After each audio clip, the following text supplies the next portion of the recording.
But there's been some other businesses associated with this team that relationship was a bit more unusual and fun.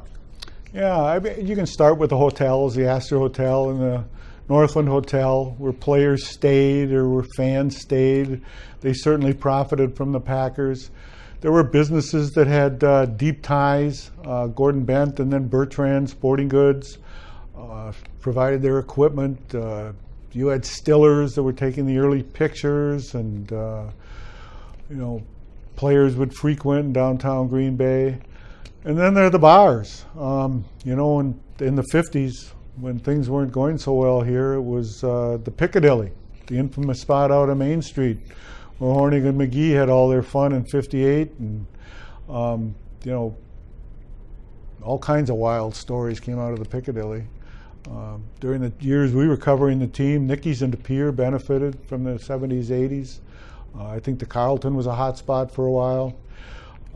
Also in the 50s, the players used to go out to a place along the bay on Sunday afternoons after the game that, those were losing years, so they wanted to get out of town and find a little outpost where, the owner would be nice to them, and they found this spot in the bay. I'm not sure if it was where the Carlton was or somewhere out in that area. Far up Nicolay Road? Yeah, and in the 20s,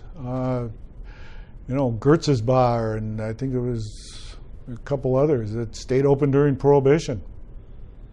The Palladium was another one? Oh, yes. And then Don Hudson and Buckets Goldenberg owned the Packers Palladium, and that was the hangout in the 40s and the 50s. That's where Ruth Cannadeo told me that she met Tony, and one of the instances where one of the Packers married a local girl. Players have also established businesses. Fuzzy Thurston hooked up with a left guard. Max McGee made a fortune on Chi-Chi's restaurants. Yeah, Thurston and McGee would be two of the big ones. Bart Starr had some businesses. I wasn't at Bart Starr's Little Griddle in the Bob's building at the corner of Monroe and Main Street.